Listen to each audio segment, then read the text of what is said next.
Okay, so I think I was talking about the rodeo. So the rodeo is a legacy of the Spanish period when the vaqueros, after work was done, it was part of their entertainment to get together and to show off their skills.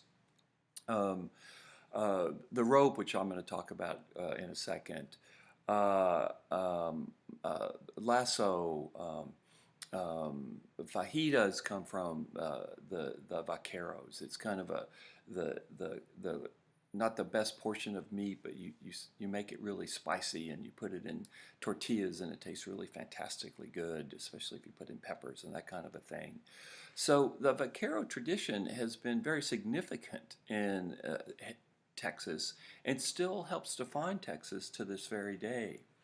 Um, so as I said before, the vaqueros were the workers of the ranches.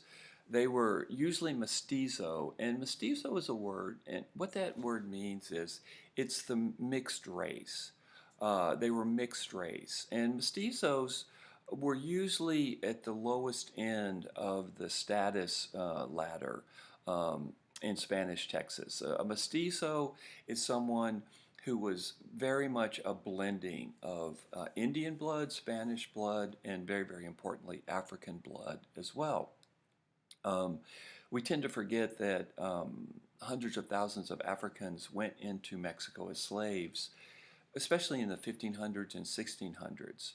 But by the 1700s, slavery had pretty much died out in Mexico. But nonetheless, the key point here is that often the vaqueros were mestizos. They were folks of mixed blood. And by the way, to this day, most folks that are claim Tejano legacy or legacy of the Spanish period, most folks are of mixed blood, unless their parents may have come from Spain itself. Most Tejanos to this day are mestizos, and it's a really a fantastic blending of cultures. So the mestizos, they were the workers of the vaqueros were mestizo. They were folks of mixed blood. They were very, very, very, very highly skilled, although on the status ladder, they were fairly low on the status ladder. Um, and the vaquero was very important because the vaquero was the person that worked these large ranches. What you had in Texas, the reason that the ranches had to be so large is, as we all know, except for um, at times, Texas is fairly dry. You need large expanses of grassland for the cattle to forage. And a worker, a herdsman, can't really get the job done on foot. You have to have a horse because you're traveling enormous distances in order to work the cattle. So that's what you have. That's one of the defining features of the vaquero in Texas. And this defining feature actually came from Spain because Spain, and especially the middle part of Spain, has a climate that's somewhat like Texas. It's dry. The grassland can be sparse, so you need large acres. You need huge acres of land if you're going to have a number of cattle because the cattle need to forage. And the vaquero, the cowboy, needs a horse in order to do the job that needs to be done in managing the cattle. Now, one of the things that's really interesting about the vaquero, and the essential aspect of working as a vaquero was the horse, but just as importantly was the rope.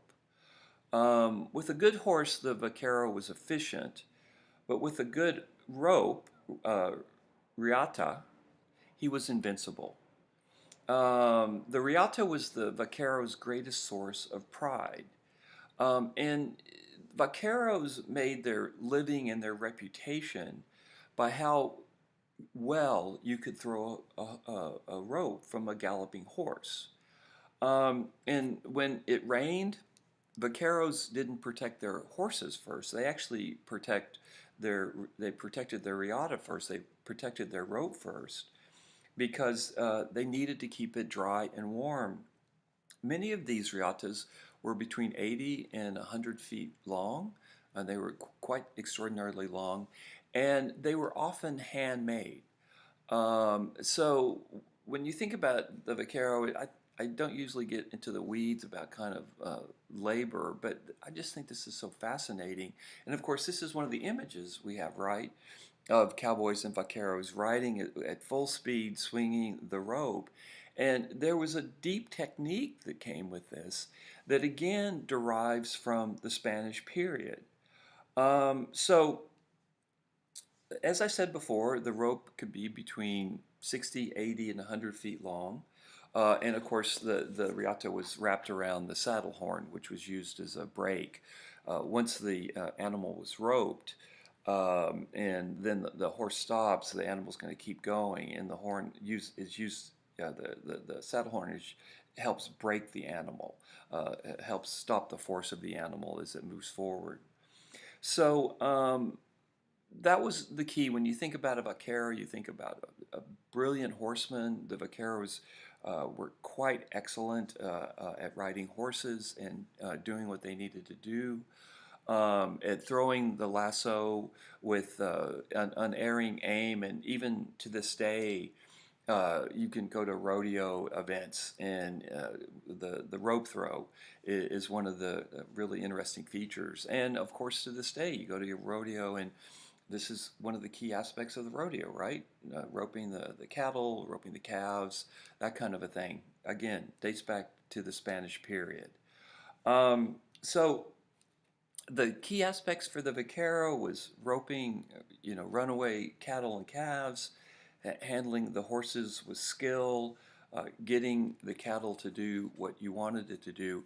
And I have to say one other thing. I'm focusing on cattle, but also the vaqueros would work with the wild horses. And by the 1700s, there were hundreds of thousands of wild horses, especially in the area between the Nueces River and the Rio Grande in Spanish Texas.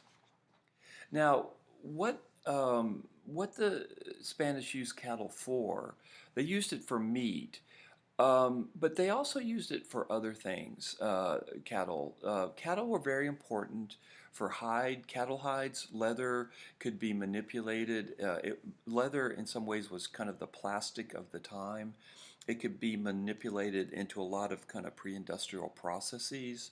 So meat, of course, hides, and tallow. The fat of the cattle was used to make candles.